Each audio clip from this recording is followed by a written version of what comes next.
And now let's keep our weekly appointment. Good evening, Dr. Watson. Good evening, Mr. Bartell. Draw up a chair. Thank you. That's it. By the way, do you know what date it is? November 5th, isn't it? That's right. In England, it's known as Guy Fawkes Day. Have you ever heard of it? It's something to do with a gunpowder plot, isn't it? Yes, Mr. Bartell, it is. And as Sherlock Holmes and I had a very unusual adventure on the 5th of November many years ago, it seems appropriate that I should tell you about it tonight. Before I begin, I think it might help you to appreciate the true flavor of the story if I tell you a little about the origin and the customs of Guy Fawkes Day. It's a swell idea, Dr. Watson. Well, my boy, on November the 5th, 1605, exactly 340 years ago today, King James I was about to attend the opening of Parliament when a plot was discovered to blow up the House of Lords during the ceremony. And the chief conspirator was Guy Fawkes, I suppose? Yes, he was. He was captured in a vault immediately below the House of Lords, a vault full of barrels of gunpowder. Of course, he and his fellow conspirators were executed. And ever since then, November the 5th has been known as Guy Fawkes Day. Well, how's it celebrated, Doctor? Well, it's a great time for the youngsters, Mr. Bartell. They black their faces, throng the streets, begging for pennies, and build bonfires in which to burn effigies of Guy Fawkes. These effigies are life-size dummies, stuffed with straw and dressed in old clothes. The children parade them in the streets chanting rhymes. Well, now, let me see. Please to remember the 5th of November. Guy Fawkes Guy, hit him in the eye. The kids must have quite a time. Sort of like Halloween, huh, Doctor? Yes, not unlike it, my boy. Well, now that I've told you something about the customs of Guy Fawkes Day, I'll get on with my story. It began just before lunch, I remember, on November the 5th, 1899. The day was foggy and cold, and Holmes and I seated each side of a blazing fire in our Baker Street rooms. From outside, we could hear the sound of voices laughing and singing. Suddenly, Holmes rose and crossed to the window, opened it, and looked out.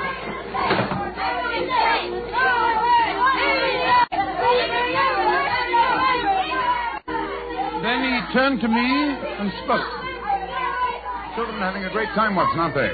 Yes, it cost me a shilling worth of pennies to walk here this morning. Has it occurred to you, Watson, that the gunpowder plot offers very promising material to the speculative mind? In what way, Holmes? I say it's confoundedly chilly in here. Don't you think you might shut that window? Sorry, old chap. As I was saying, the gunpowder plot offers very promising material to the speculative mind. I've made something of a study of the historical records of the case.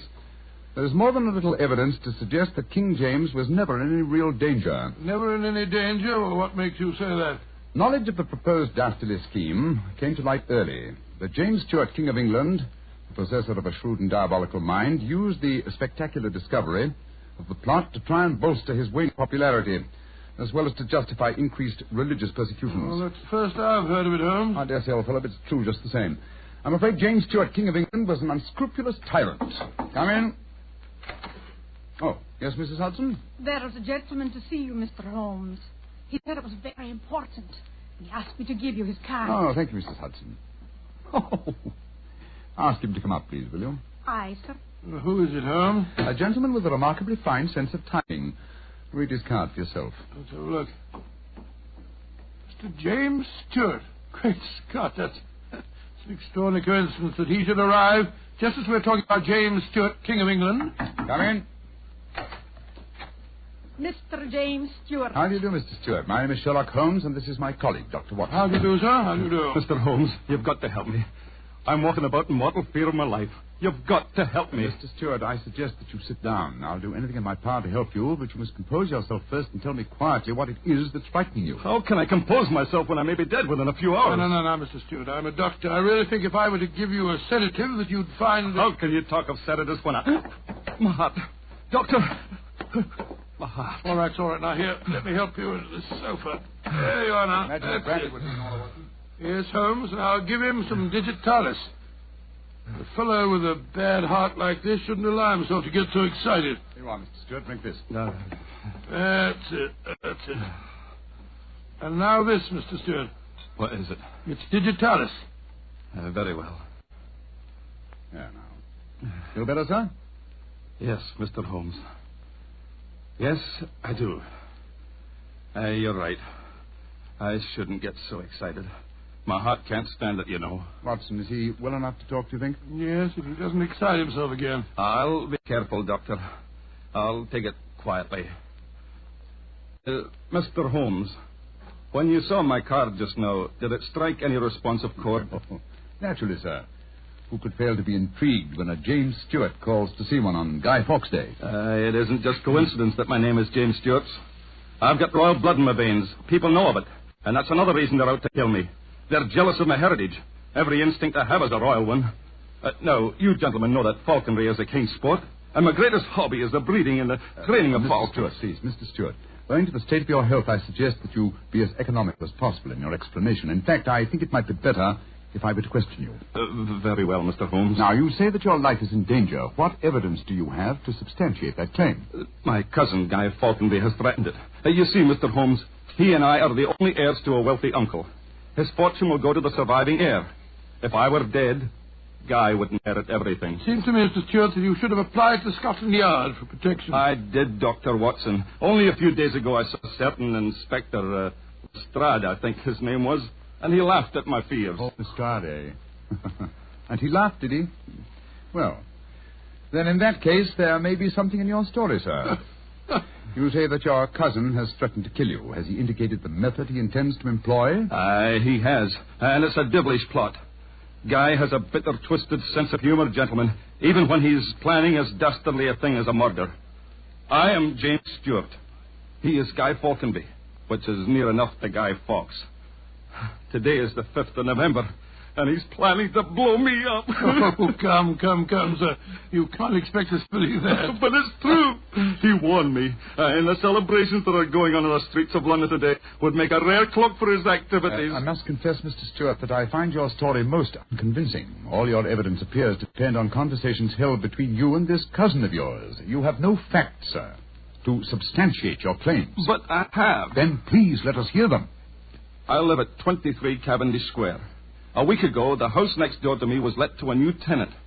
Almost immediately, workmen became very active there. They were digging in the cellars, Mr. Holmes. I could hear the sounds of picks and shovels through the walls. Digging in the cellars? That does sound significant, doesn't it, Holmes? Extremely. Did you observe any other activities of the workmen, Mr. Stewart? Mr. Holmes. Vans have been delivering large packing cases to the basement during the last 2 days. Mm-hmm. I know what's in them, too.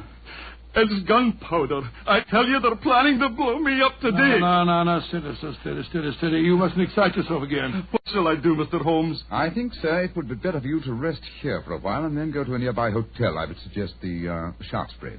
And wait there until you hear from us. And where are you gentlemen going? Watson and I, after donning suitable disguises, will visit the house adjoining yours in Cavendish Square. I think an examination of the cellar there might prove most illuminating. This must be the house, all right, Holmes. The empty packing cases are still by the foot of the basement steps. Come on, Watson. Let's go down and explore. Upon my soul, I feel a little self-conscious in these clothes. No need to, my dear chap. You look a most authentic inspector of plumbing. What? If anyone challenges us, you'd better let me do the talking, though. I think my accent might be a little more convincing. Shh. Listen. I can't hear anything. Exactly. Then we may reasonably assume that either the workmen are observing the Guy Fawkes holiday or that their work is done. Come on, let's try this door. It's unlocked. Yes. Huh. This is too easy, Watson. We must be prepared for a trap. Come on. I've got my revolver handy if there's any trouble. Don't use it until I tell you to. Remember, we're supposed to be plumbing inspectors. It's pitch black in here. I can't see a thing. Strike a match. See if you can find a gas jet. Strike a match when the cellar may be full of gunpowder? Don't take the risk, old chap. Oh, here's a gas jet. I'll light it. That's better. Now we can see a little. Uh-huh. I think the workmen have completed their job. See that new wood forming a crude door in the corner over there? Where does it lead to, do you suppose? Let's find out.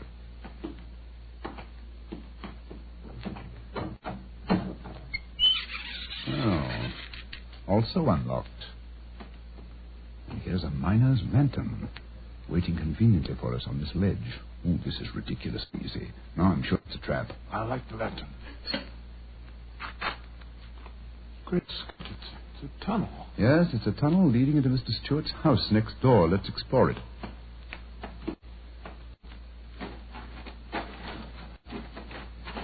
Look, Holmes.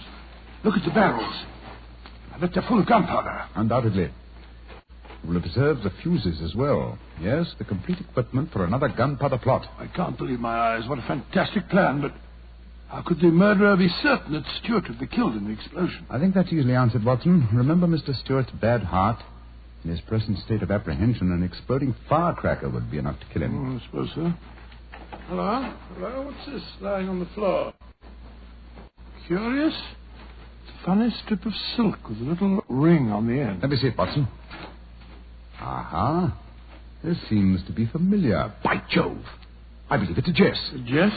What nurse said? The last piece of evidence necessary to confirm the conclusion... Come out of there! And keep your hands above your heads! I've got a revolver! Right, John, Governor. We ain't done no harm. Now remember, Watson, I'll do the talking. Come on! Out you come! Well, you're a comical-looking pair. What are you doing in there? Me and my mate got a message to come over here and see to the plumbing, mister. Plumbers, eh? Do you have any identification? Yes, sir. Here's my badge. We're inspectors for the London County Council. Oh, that's all right, my man. I saw the basement door open, and I thought burglars might be here. You're the owner of this house, sir? Yes, but my agent let it recently to some tenants who've been behaving rather queerly, I'm told. So I came round here to see what was happening. If you're the owner, sir, perhaps you can give me some facts for me records. Not film me records, you know. What do you want to know? Well, your name, please, sir. Falconby. Guy Falconby. Look here. Alfie, hold your nose. What did he say? Nothing, sir, nothing. He's got bad hiccups. I've had him for months now. Can't stop him. Alfie, here, give me a pencil, will you? Thank you, Al. Now, sir, your name is Guy Falconby. What's the name of the tenant this house is let to? There are three of them. Oh, you know the name, sir? Got to have them for me records, you see. Yes, the names are Winter, Rokewood, and Keynes. Oh, yes. Winter, Rokewood, and Keynes. That's right, sir. Sounds as if they might be a firm of solicitors, don't they, sir? Well, perhaps they are. I haven't met them. Just one more question, sir, and then I needn't bother you no more. Well, what is it? My religion or my grandmother's maiden name? No, sir. No, nothing like that. I just wondered who lived in the house next door on that side. We've had a complaint from there, too. Their pipes is bunged up. My cousin lives there. His name's James Stewart. Mr. James Stewart, eh? I'm much obliged, sir. Me and my mate will be going next door. Come on, Alfie. I'm not surprised his pipes are bunged up, as you so graphically put it. He's a great one for practical jokes about the house. As a matter of fact, he's planning one of them tonight. Well, that's no concern of yours. By the way, my man, what's your name? Nibbit, sir. Tom Nibbit. Come on, Alfie. We got work to do.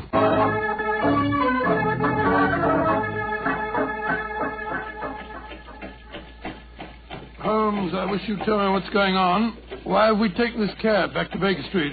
Get out of these clothes. They've served their purpose. Now there's more serious work afoot. Well, I'm still confused about our interview with Guy Falconby. Why did you say your name was Tom Nibbit? More touch of vanity, old fellow. Vanity? How do you mean? Well, consider the names in this case so far, Watson.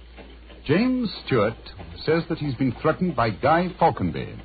A name, as Mr. Stewart points out, not unlike Guy Fawkes. Do you recall the names of the three tenants that Mr. Falconby gave us a few minutes ago? Yes. Winter, Rokewood, and Keynes. But what's that got to do with it? A great deal, my dear fellow. Thomas Winter, Ambrose Rokewood, and Robert Keynes were the three men executed with Guy Fawkes in the original gunpowder plot in 1605. Good Lord. Where does Tom Nibbit, the name you gave yourself, fit into the fixture? Thomas Nibbit was the Westminster magistrate who arrested the conspirators. Since the would-be murderer has such an academic knowledge of the original plot, I thought I'd let him know that he was up against an opponent worthy of his skill. Well, Doctor, you and Mr. Holmes were certainly having yourselves quite a Guy Fawkes day. What happened when you got back to Baker Street? We quickly changed out of our disguises and back into our ordinary clothes. I was still pretty much in the dark, as usual. And I kept questioning Holmes as to our next move. He was in a state of suppressed excitement. And it was obvious as he spoke to me that he was anxious to be off. What's dawdle? There's so much work ahead of us. What do you mean, don't dawdle? I'm not dawdling. I'm dressing as fast as I can. What's our next move, anyway? Well, we must split our forces. Let's get hold of my band of street urchins, the Baker Street irregulars. I'm going to surround Mr. Stewart's house in Cavendish Square, and they'll be invaluable for that purpose. So what do you want me to do? Go to the Palsbury Hotel and collect Mr. Stewart, then return with him to his house and wait me there. I shall join you as soon as I've rounded up the irregulars, but I must warn you. Don't leave Mr. Stewart for a moment.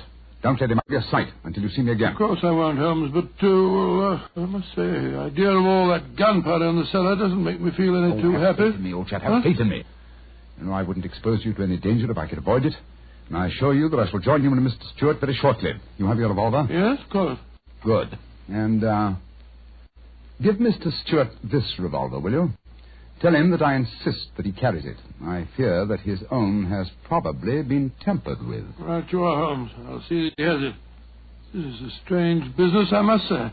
That guy Falconer seemed such a decent sort of fellow. Yes, he appeared to be a most amiable fellow, didn't he? This is indeed an unusual case, Watson. We're up against one of the most sinister and twisted antagonists that we've ever met. Well, old chap, I'm leaving now. I'll join you soon. And don't forget, stay close to Mr. Stewart. Stay very close to him. Dr. Watson, I wish your friend were here. No, don't get so excited, Mr. Stewart. You'll be here any moment now. You still got the revolver that I gave you? Yes, it's in my pocket. But what's the good of a revolver if there should be an explosion? Answer me that if you can. No, you must have faith in Mr. Holmes, sir. He's arranging now to have this house of yours surrounded by his band of street urchins. They'll see that no one gets to the cellar next door to light the fuses. A bunch of children. How can they do anything? You don't know the Baker Street irregulars, Mr. Stewart. And it's a perfect day for them to operate. As black-faced boys begging for pennies, they'd pass unnoticed anywhere. I hope you're right. But I have a premonition, Doctor. There's going to be a tragedy. I know it. Now, take it easy, sir. Remember your heart. You're in splendid hands when Sherlock Holmes is on the case. Here he is now. Holmes, I say, I'm glad to see you. You received your visitor yet? Visitor? We've seen no one. Then be on the alert. I've just been questioning the boys surrounding this house. A few moments ago, some children pulled a small cart up to the back door. A cart containing a life-size dummy. My irregulars thought that it was an effigy on its way to a bonfire. Why shouldn't it be, Holmes? I have reason to believe that it's someone visiting you in disguise, Mr. Stewart. A visitor who is mounting the back stairs at this very moment. You've got to stand by me, Holmes. You've got to protect me. Don't worry, sir. Come in. Look at that apparition. Great Scott, Guy Fawkes done it. A dark lantern in his hand, and it's walking. And also talking, I trust. Keep away from me. I got a revolver. Take for Victoria's sake. If you won't give me one, I'll take two. The better for me and the worse for you. It's Guy Falkenberg. Keep away from me, do you hear? The better for me and the worse for you. All right, then. I'm going to fire. Young Mr. Stewart, the revolver I've provided for you seems to be unloaded. How very odd. Well, what in fun is all this about? You've just witnessed an attempted murder, Watson. Murder? What are you talking about? This is a game. James and I had it arranged, the whole thing. You may have thought it was a game, Mr. Falconby, but I assure you that you're... Grab Mr. Stewart, Watson. He seems to be leading us. Leave me alone. Take your hands off me. My heart. Help me put him on the sofa. That's it. I'll get him some digitalis. Look, I don't want to appear unnecessarily stupid, but will someone tell me what this is all about? With pleasure, Mr. Falconby. Your cousin had planned one of the most fantastic murder plots that I've ever encountered. He came to us with a story which would threaten his life. But that's ridiculous. I'm very fond of him. Of course it's ridiculous. The whole plot was ridiculous. He leased the house next door, had a tunnel dug, and gunpowder and fuses planted there.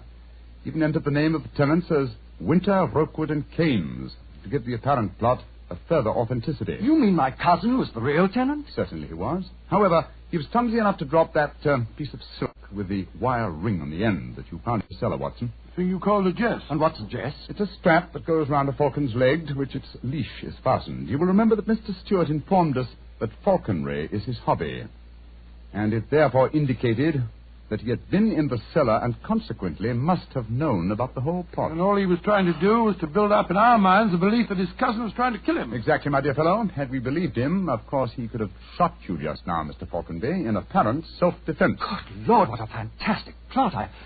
I still can't quite Mr. believe it. Falconby, why are you dressed as a Guy Fawkes dummy? Well, it was James's idea. He said that he was going to dress up too, and that we were to go round the bonfires tonight and frighten people by appearing as live dummies. But the last message he sent told me to come up here, that we'd play a practical joke on a couple of friends of his. And did he provide you with the costume that you're wearing? Yes, as a matter of fact, he did.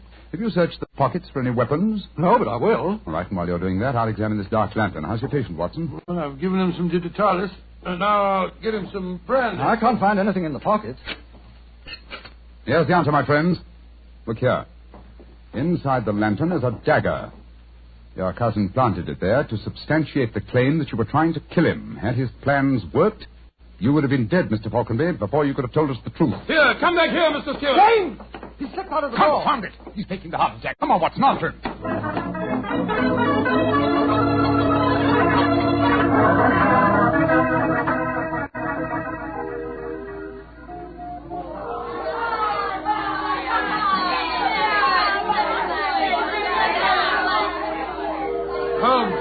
Holmes, where are you? Out of the way, please. Blimey. Here comes the Lord Mayor of London, chums. Excuse me, please. I'm trying to find a friend of mine. Most important. Holmes, where are you? Get out here, Watson. I hear you calling me. Out of the way, please. I'm coming, Holmes. Why don't you send your postcard? You got away from me in the crowd. Stuart got away from us. Well, we'll never find him in this mark. Dr. Walpole is a dangerous man. There's no knowing what he may do. Where are the irregulars? There's Wiggins. Wiggins? Hello, Mr. Holmes. Wiggins. Dr. Watson. Did you see a man run out of that house a few minutes ago? No, Governor. Perhaps Charlie did. Hey, Charlie, come over here a minute. It's Mr. Holmes. All right. I bet Charlie didn't see anything, though. He's got some savvy girl with him. Hello, Mr. Holmes and Dr. Watson. Hello, Charlie. Hello, Charlie. Did you see a man run through this crowd a few minutes ago? A tallish man with a gray moustache? Yes, I did. A man came running out of the house over there. That's the house. Where'd he go? He ran down toward where the shops are. And he's still out doing, did? The one we are going to burn in the bonfire. I tried to stop him, but he got away. Holmes, look up there on the roof. There's a figure. By Jove, I believe it's James Stewart. That's the man. He's the one that stole our dummy. He's standing up on the roof. He's going to jump. If he does, he's going to land in the bonfire. There he goes. He is jumping. Right into the middle of the fire. It's awful. He'll be burned to death. Don't worry, Wiggins. That wasn't a man who fell into the bonfire. What do you mean? From the gyrations that the figure performed as it fell, my dear Watson, I'm convinced that Mr. Stewart threw the stolen dummy to try and put us off the track. Then Stewart's still up there. He is, Watson. Come along, old boy. It's up on the rooftops for us. Up on the rooftops.